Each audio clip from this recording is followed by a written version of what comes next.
bottom line is the aphids were discovered last week in Concho, Runnels, and Tom Green counties, and I think we discovered them very early into their movement out here.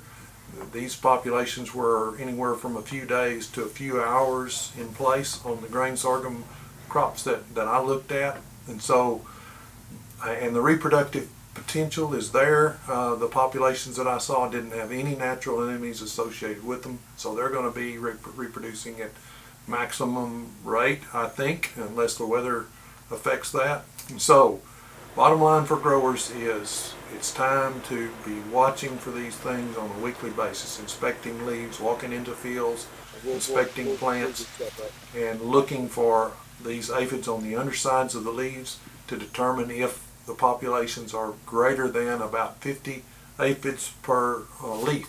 Then it's time to consider an insecticide application. If you have forage sorghum and it's big forage sorghum, you may be better off cutting that sorghum than trying to spray it, because you're not going to get the coverage that you'll need most likely. Coverage is pretty important with this pest. You've got to get the material down into that plant, whether it's grain sorghum or forage sorghum. So rate, gallonage is important, and nozzles and those kinds of things. Penetration of the canopy is important. So there are two pesticides that we have that are labeled that are effective: Savanto and Transform, and they can be used, and our studies show they are effective.